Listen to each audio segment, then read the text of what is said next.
What's up, gamers? It's your boy, the Shell Bullet 8, here back again with another video for you. Today we are getting into some Zgirls Siege.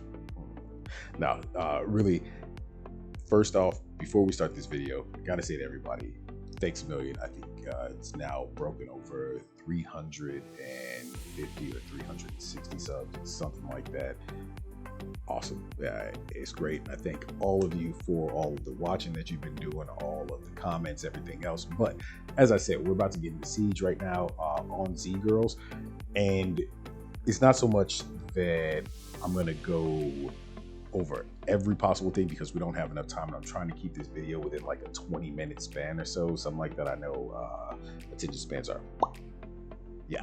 But anyway, so we're gonna go over some of the things that you can do as far as your setups, as far as what you need in order to have, like, you know, a good ratio in Siege versus whomever you're going against, and then also how your alliance can actually help you out. So let's go ahead and jump into it right now. Let's get it started.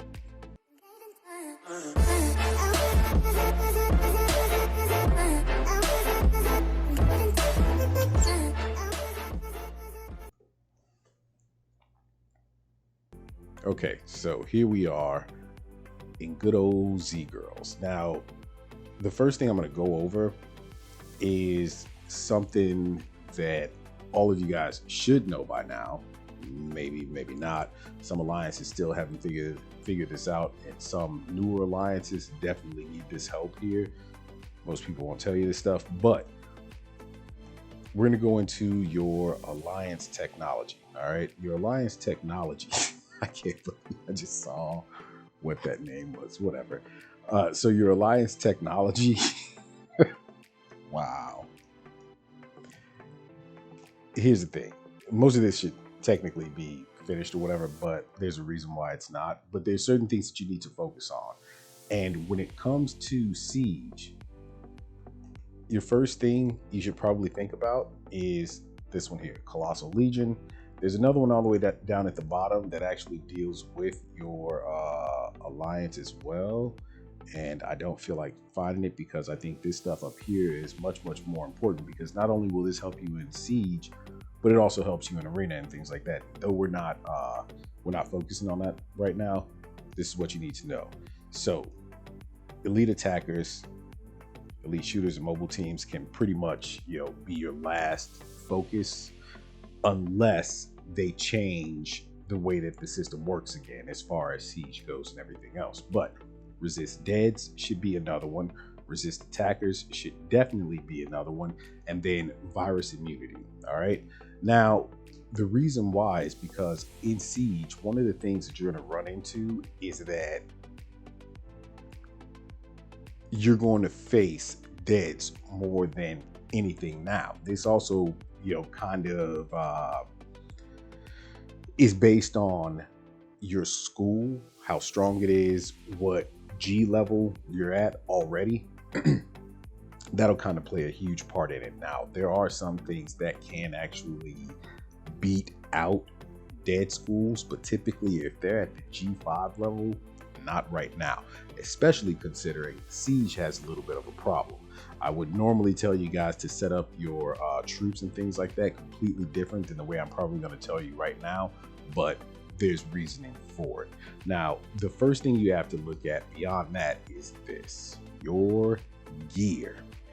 Most people should know this again, but it's a situation that a lot of people don't. And actually, I got asked by somebody the other night, oh, does this really make a difference? And I'm going to tell you exactly what it is, because it does make a difference. Now, if you'll notice, my enablers, some of them, they don't have elements on here, which I should be putting elements on all of them. I just don't. But when it comes to, oh, that's right. When it comes to their gear, what you notice is, I believe this one here is this one the Hanabitaki? Hold on. You know what? We can actually look in here, and I forgot to do this already today, so let's go ahead and get it done anyway. Yeah, you guys see that? If it'll let, I hate how the screen size here. So of course it's not going to let me do what I need to do. You know what? Here's the better way to do this. Sorry, that was a waste of freaking time. Anyway, so let's go into the storeroom. Take a look at all your gear, everything else. This one is going to be pretty low down. Let's see. Saki. That sounded awful. Pause. It's not in it. There it is. There it is. Okay, so the shoes, the under fire gear. The under fire gear is on Saki. And then crappers. And then we've got this one here, which is the draw. You'll notice that she has on, oh, this one's not even completed. This is a 4-piece. Boo, she was not a good example. That's because I was testing something with her gear. But this one here is a full 6-piece. So you notice that all of the actual attributes here are lit up. Now, these attributes here play a part into it as well. And what I mean by that is this: there is certain gear in this game. This is the reason why you have to have on at least one set of each of the special types of gear. This one is another one here, most definitely. Of course, she's in training too. Of course, all the ones that I want to take a look at are in training, but okay, so she has it on too. Sarah has it on as well. So the Hope suit, you need a full Hope suit. Essentially, the reason I'm getting at this is because you need all of these specific attributes because they actually play a part in your gameplay. That's simple. And if you don't have all the suits, you're going to need to go out and find them. The different places that you can actually find them, of course, are going to be, if we go in here, go into the latest fashion section, combat exteriors. This will give you the Halloween witch ones, as well as there was another one in here I thought, but there it's not. Okay, so the Halloween witch you'll find in here, as well as in the Blue Ultra member section in the store in there. Certain Halloween suits are only in that store, and the reason why you need those Halloween suits is because of this here. Another continuously active skill, or passive skill is what I call it that, because technically it works always, which is typically a passive sort of situation anyway. There we go. Clothing. So if you look at the clothing items for these enablers, and let's say we click on the Halloween Witch Masami, dead troop attack plus 20%. Now she also has, that one doesn't do anything. Let me find one that has multiple gear sets that do. There we go. You'll see the Thanksgiving Cook Sarah actually gives dead attack plus 30%, and then the Halloween gives dead attack plus 20%. Now, these are stackable, and this Christmas Reindeer gives 30% as well. These are all stackable, plain and simple. So every one of your enablers that actually has specific gear that you can get for them, that has those attribute increases, you're going to want to make sure that you have them on. You have to have them opened up out of their boxes. At least one should be equipped. As long as the other is opened out of the box, it's perfectly fine. But when it comes to all of the actual armor, the equipment that you actually wear that affects your sieging, arena, everything else, have one of every special suit on at least one enabler.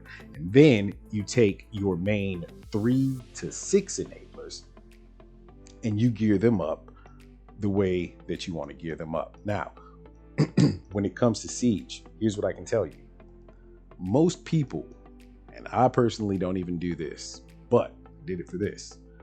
Most people will have on the fairy equipment on their main 6 enablers. However, there's another equipment that you can actually use in order to work with Siege if you don't have the right fairy equipment, and that's the Genesis equipment. The Genesis equipment, if you notice, the attributes troop attack, troop HP, troop defense, things of that nature. But then when you go ahead and look down here, Project Zero damage bonus plus 25%. This also helps in arena plus 60%.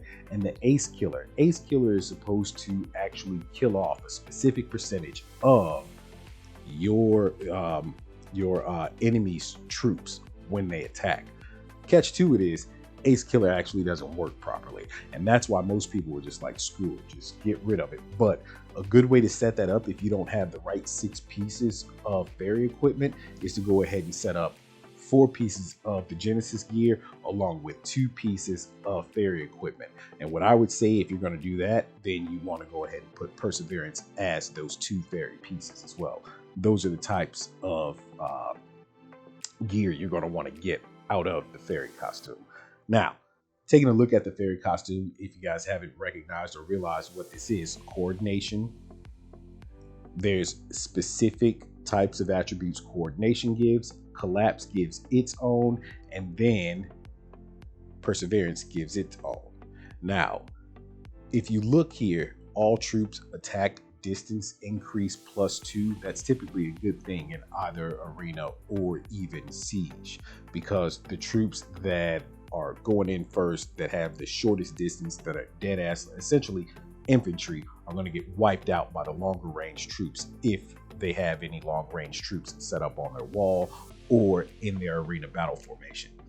All troops damage reduction, that is a definite. You need damage reduction. Now, what I personally was doing here was testing out, and I thought I had set up a coordination piece as well, because you get the final damage plus 10%. This may be a smart way to set it up, but at the same time, you can also just go straight out perseverance. The only thing about it is, where perseverance really matters is that 2-piece setup and then 6-piece, which this actually is not true. Not at all. Decreases the rate of excuse me, enabler being arrested plus 100%. Not true. Maximum proportion of troops are attacking troops, that can actually help, but that's only if you're sending in primarily all attacking troops on your line. Problem with that is that it's not going to work out too well for you unless you're attacking a really small school. Now, along with that, your element setup should be based on the troops that you're actually sending out. Now, in this case, I have strictly HP, which is all HP as well as dead HP.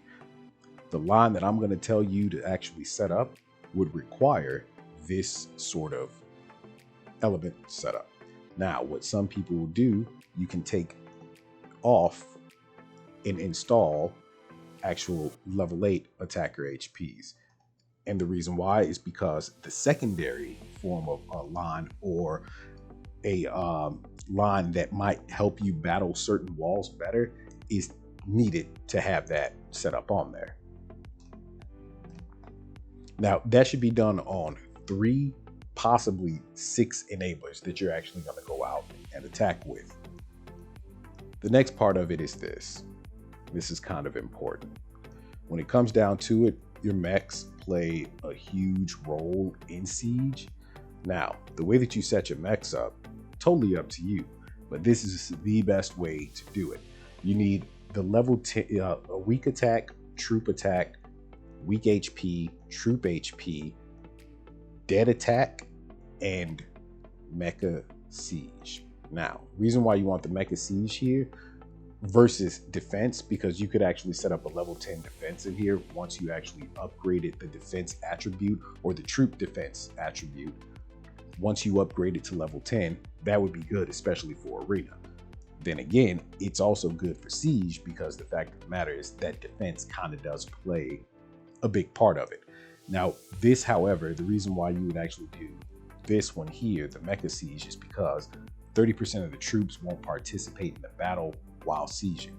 Now, what that means is, if you have any mech with this setup on it, whether it's your mana, your air, whichever, and that's on your wall, it decreases 30% of their troops from actually being able to attack in that siege. Now, of course, there's other things you can do to increase your own siege count to overcome that 30%, but it's good to have still, because if they increased their siege count, that's a little bit of a problem for you as well. So you need that 30% to kind of cool off whatever's about to happen. This is one of those things where there's a lot of little stuff, little details, and there might have to be a second part to this, but I'm going to try and get through as much of it as I can right now so that we don't have to do that. Now, this is your next big thing here. Your active skills, okay? When you're going into siege, you need to make sure that you set up a battle plan. And what I mean by that is if you look over to the side here, you see then you see combat. This here shows all of the combat attributes that can actually, or skills that can be used when I go into a siege. The problem with this is that if I click use all, it's going to use every single one of them. And there's certain ones that are here that are honestly not even necessary. And these haven't even been unlocked. And they honestly, at this point in time, don't matter because the devs have kind of screwed up siege. And we'll get into that in a minute.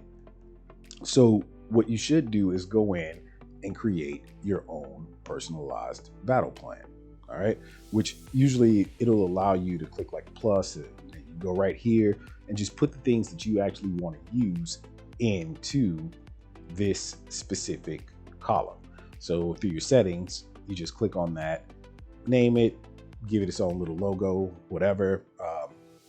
Then you go through and you add in the specific skills or take away the specific skills that you want right there, which this shouldn't even be in there because there is no reason for that to be there. That should be used after the fact if you're ever taken. Now,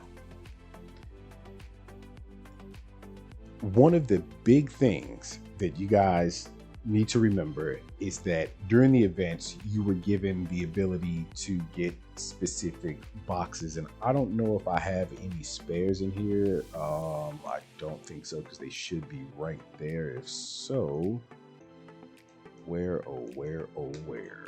Nope. Man. All right, so let's go ahead back into here really quick.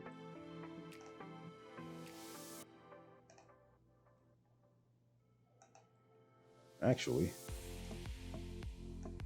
problem equipment. She is out right now. But if you look at this gun, and then I put them on random enablers, they're not on the enablers that I typically go out and attack with. I know that much. But I'm going to try and find them to show you all really quick. There's another one right there. All right, so this one's good. Sakura Space-Time Potion. And if you look, what this is a weapon with a skill. Reduce the enabler's skill cooldown by 50%. The cooldown is 24 hours. Now, that should sound familiar to you because if I remember correctly, Nana actually has this same exact skill. Is it Nana or is it Mio? Maybe it's Mio. Take a look, see. So it is Nana. So quick cooldown. Reduce half of the cooldown time of other enabler skills. What this means here is this. If you take a look, you see the CD time. If I use this right now, it's going to take 12 hours to cool down. And that's because, well, it also only has a specific time limit for use. Some of them is one time, some of them are for 5 minutes, 15 minutes, 30 minutes, whatever the case may be. Now, here's a little thing for you though. You can actually get those weapons and use them twice. All right. What I mean by that is this. So you see this fast move, the battle suppression, and then space interval. Okay, so here we go. There's fast move, and then there's spring fast move. Then there's spring battle suppression along with battle suppression. It happens a couple of different times. And a lot of people, for some reason, have never even heard of this one, the Night of Carnival. That was just interesting. But what I mean is that you could use every one of your fight plan skills during siege back to back. So let's say that you go out and you run a siege against an enemy and you what's called full skill them. If you full skill them, as soon as that last active skill runs out, once it runs down, meaning I think the longest one is 30 minutes. Once it runs down, you go in and you actually use the space interval, both space intervals. It immediately resets for 24. It resets your 24-hour time limit so that you can go back in now and reactivate all of those skills all over again. Once you're done with that, and this is something that most other people would not tell you because it can cause serious issues during a fight. But once you're done with that one, then you go back in and use Nana skill and reset your time for another 12 hours so that now you only have a 12-hour cooldown period on all of your active skills. The catch to it is, however, there's certain skills that don't reset when you use any one of those skill resets, and that's all of the ones that are down here that essentially are the special skills. They will require 24 hours no matter what, no ifs, ands, or buts about it, period. So that is something that'll probably help you out a ton. The next big thing is, where is it at? Oh, so the next thing we're going to go into is your wall. As far as walls go, there's two different walls that you can actually set up. Those walls are your regular garrison and then your rally garrison. All right. On this wall, it's up to you what you set up there. What I will tell you that most people use are either a 4-1 or a 3-2 wall. And what I mean by that is 4 rows of T10 deads, 1 row of T10 attackers, or 3 rows of T10 deads and 2 rows of T10 attackers. All right. Now, another thing that comes into play when you're actually going into a siege, prior to your siege, you should already have certain things set up. First and foremost, one of those things are, I have so much stuff in here. Jeez, that needs to be opened, whatever. There's tons more to these here. So your march boosts and your defense and attack boosts, you should do that immediately before you even attempt to go out and do the siege. Now, the march boost at 60% only lasts for 4 hours or for 1 hour. There's one that's 50% that lasts for 4 hours. So whichever one of those you choose, perfectly fine. You have 24-hour attack boosts and 12-hour attack boosts, as well as you have the 100% attack promotion. And then there's a couple of other things you can actually get. If you take part in AOV or the Arena of Valor, which I don't even know if I took part. Oh, all right, yeah, okay. I wasn't sure if I took part in it or not. Essentially, you go into the store, and this right here could help you out a great deal. For one use, there you go. 100% increase on your march. Catch to it is it does not work on Project Origin troops. You have a cap on Project Origin troops, all based on your actual your technologies. All right, the technologies for your school that you increase, everything else. This thing here, fantastic, because it will essentially almost double your. It doesn't technically double it. I'll tell you this right now, but it could essentially double your entire troop count when you go out. And the more troops you have to go up against the wall, the easier it is to break through that wall. Now, we already talked about what troops should actually go on your marching formation, which should be either the 4-1 or the 3-2. You should already have all of your skills set and ready to go, as far as your march increase, your attack increase, your defense increase, your mecha should be set up, everything. You should also have your troop formation set up. And when I talk about your troop formations, what that should be is, let's say that we go ahead and we want to attack this little bitty zombie here. Click in there, click on that, place whatever troops you actually want on your line.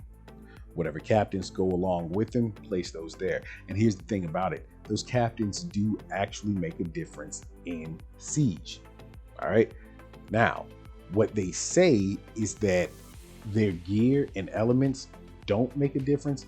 That's not true, though. It's not actually true. I would advise you to get gear on each one of the enablers that you have, period.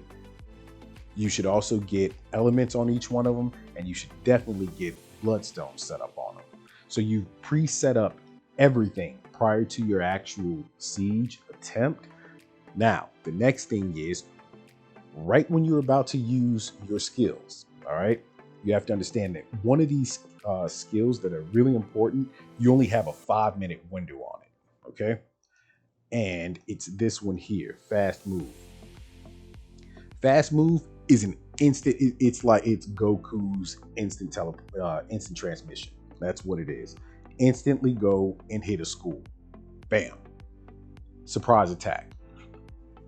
The thing about it is, during a siege, one thing that you might want to think about is if you're going against somebody that's just as strong as you, do you full skill them right out the gate, or do you give one attack, maybe 2 attacks, then use your strongest enabler, your strongest setup, and go full skill into an attack, and then attack over and over again constantly by hitting the numbers 0, 1, 2, 3, 4. Just keep rushing them, because what you're trying to do is keep them from being able to heal, revive, everything else. Now, the reason why I say you want to determine whether or not you're going to do that is because there is a skill that's set up in here that literally nullifies all skills that are used against them, against your enemy for 5 minutes. So the reason why I say that you take maybe one, you take your mid enabler, your second strongest, go in, hit the attack with her, and then go in next, full skill attack, is because of this. It will actually allow you to wipe their enabler off of their wall, even if they're using a full perseverance 100% suit. Now, if they were smart enough to actually click and use the skill that nullifies all of yours, now you have a problem, because now it essentially balances everything out. But if you're the stronger one based on all of your percentages, your power, and everything else, you're going to win every time. It's just the fact that the result will end up being a little less than what you originally thought it should be. And that's fine, because if you are the stronger, no matter what, you're going to win.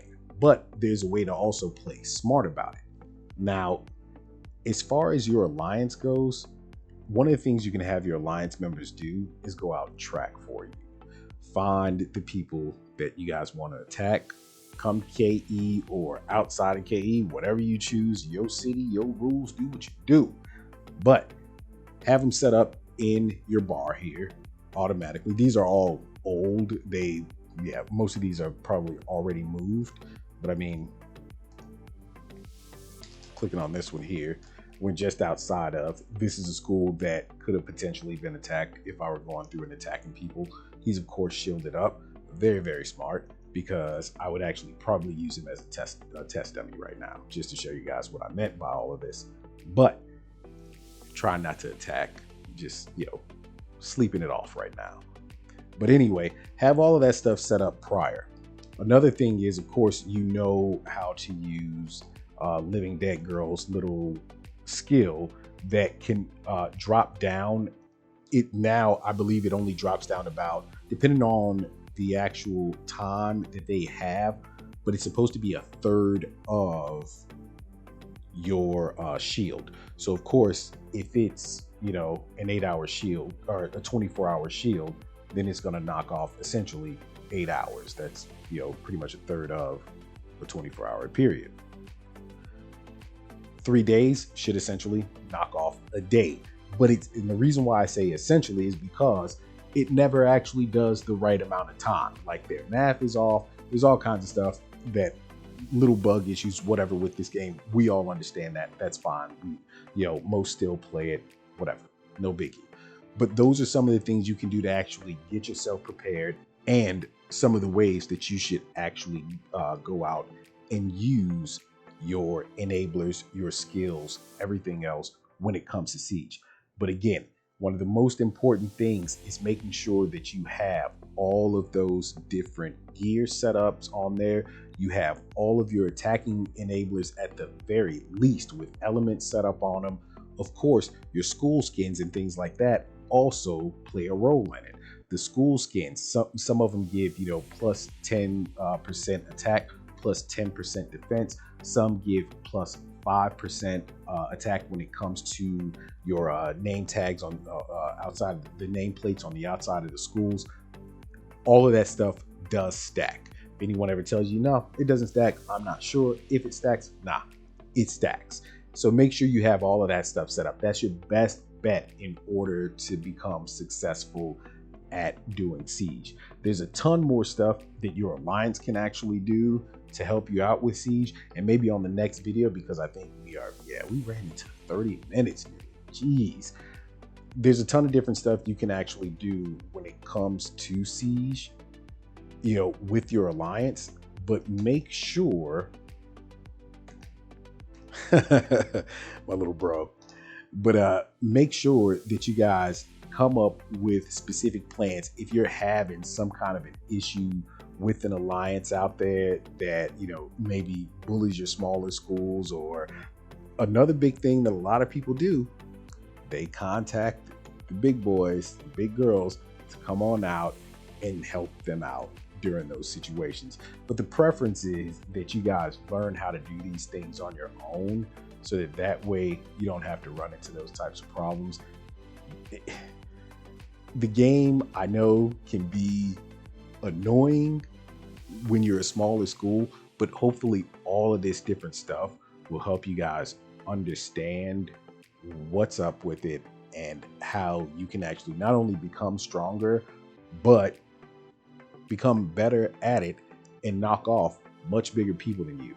I've seen it happen. I've personally done it multiple times, took on an entire alliance pretty much by myself, and they were way more powerful than I was. But it was one of those situations where didn't like bullies. And so of course now that's what we've kind of had to do with this city as well, city 1100 here. But anyway, I'm ranting right now. Hey, I hope you all enjoyed the video. Remember, I'm the Shell Bullet 8. You can find me on that other platform as well. Yeah, that one right there. And make sure that you do like, comment, and subscribe right here on YouTube. And if you do follow me on that other platform, please feel free to follow there. Hey, thanks a million for watching. Thanks a million for all of the subs, for all of the viewing, so on and so forth. I'm going to bring you a ton more content. And later on, the next couple of hours or so, we should be having a live stream. And more than likely tomorrow, we're going to get that 12-hour live stream of gaming going on as well. So please do feel free to join for that as well. Hey, have a great day. Thanks a million. And I'm out.